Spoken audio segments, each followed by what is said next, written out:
Well, hello, boys and girls, and those that haven't made their mind up yet. Hello, hello. I want to tell you a little story, a little bit of history from way back when. Ooh. Yeah, anyway, getting serious. 1963, 1964, you know, when dinosaurs ruled the earth, all that kind of stuff. I was 7 years old, and my grandfather took me to go and see Battersea Power Station. Now, this is an immense building, a cathedral of brick and steel and glass and brass. It's huge, and I was in awe.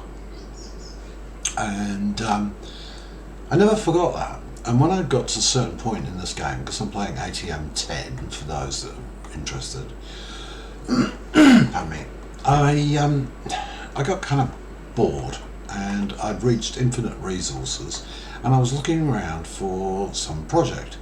So I remembered when my grandfather took me to Battersea Power Station in Nine Elms in London, and so I thought, oh, I can build that, and that's exactly what I did. Here it is. Now, Battersea Power Station is huge. It's like 200 blocks high and 200 blocks long. So, pardon me.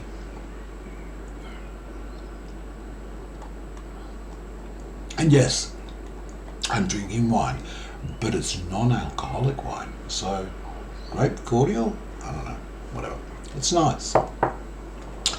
Anyway, so this building in reality, in the real world, was it's actually two buildings. There's this part going back there, that's B, site B, and this is site A. And site A was built just before the World War II, and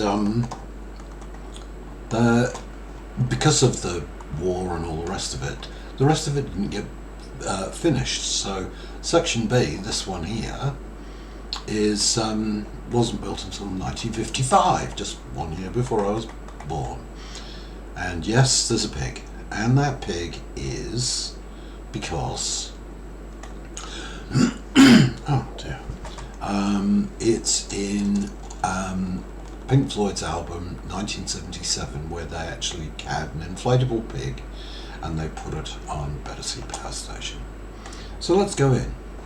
Now, I might point out I've got mega torches everywhere, and the reason being was that I was just getting constantly attacked, as you can see. So here we are. So silly, whatever. I decided to make site B first because it was closer to my workshop. Now, I went through a lot of designs and trying to figure out, looking at architectural diagrams and maps and photos and so on. And there's actually there's not an awful lot of photos about the inside. So I kind of had to pick what design would work, what would look good. And I tried a lot of things, railcraft, immersive engineering and a bunch of others. And in the end, the only one that actually did a good enough job was modern industrialisation. So there are the 12 boilers along here for section B. Hang on. Suddenly we have lightning. Hate that. Okay, it's now daytime. There's buildings over there that are all wooden and they'll get burnt down if they get hit. So I chose modern industrialisation, and I had no idea what I was getting myself in for. Never used the mod before. It all looked nice and all the rest of it, and so I decided to do it. And oh my lord, there's so much. It's immense. You have to build everything from the ground up. So you have to create your own sulfuric acid and hydrochloric acid. You have to create diodes and transistors and coils and or a whole bunch of logical and or not gates and op amps and there's so much. These ones, being only bronze and steel, were quite easy to make, but these things, the steam turbines, stainless steel, it is so hello sir, are you going to work? Yes, you're an industrialist and so are you, that's why I put all those things around and will go up so you don't bug me all the time. Yeah, so there it is, it's huge. Now it's actually multiple pieces because like any boiler coal based system, you have to have water. So I had to build all these pumps and pipes and so on and push them through, and then I had to get coal, so I've got a coal system in there, that's all those clochures, and gradually moving coal into the system, and these go into, I should probably put my night vision goggles on and make it a little bit easier to see, but anyway, so they go into these silos, and then the silos pull them out and take them over to the boilers, and the boilers with the water create the steam which drives the turbines, which puts puts power up these HV cables all the way up to the next level. And here's the water tank, you know, with water being pumped into being pumped into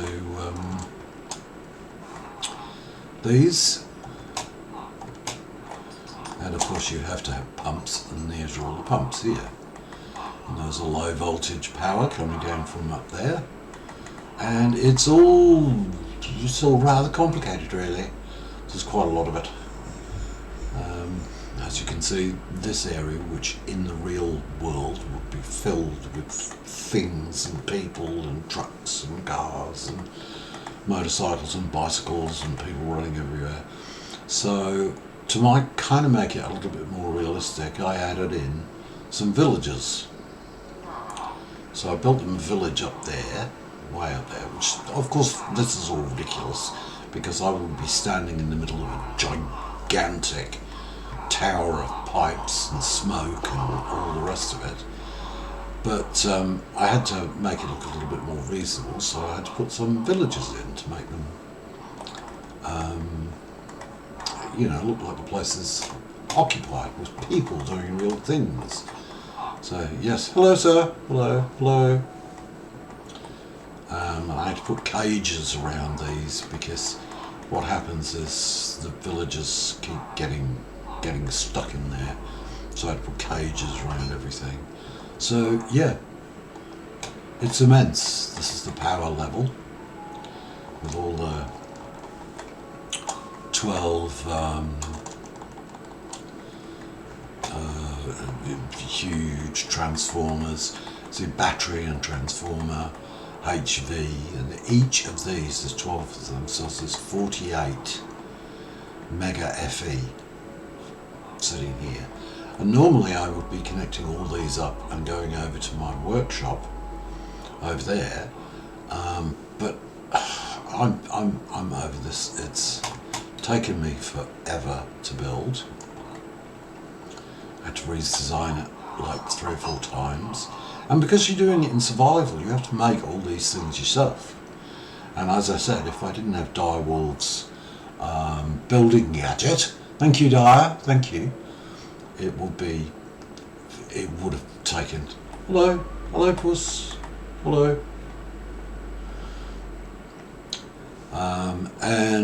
Yeah, I had to build a whole bunch of machines to be able to do this because modern industrialisation is just incredible. I even had to build a distillation tower for all the different types of fuel because there's propane and ethyl benzene and toluene and benzene, butadiene, propene and so on, and all of that just to make the plastic. that you use for your electrical circuit boards. It's just I'd never play that mod again. It is just too much. So it all goes down here into the computer system, just down here, this huge computer system here. Well, it's not huge, it's big. See, there's all the things, and there's the drive systems and blur, all the machines. Yeah, and it took forever. I mean, look, look at this, look at this, look at this. You have to make all the different types of batteries and gates and pumps and drills and rotors and diodes and transistors, and it's too much. If you don't have automation, you just couldn't do it. It would be absolutely terrible. Anyway, that's it. Back view. Well, that's basically it. I'm going to be moving on to other things, and I'll see you when I see you. Anyway, thank you for watching, and remember, the world is a meat grinder, and we dance between the blades with the illusion of control. Bye.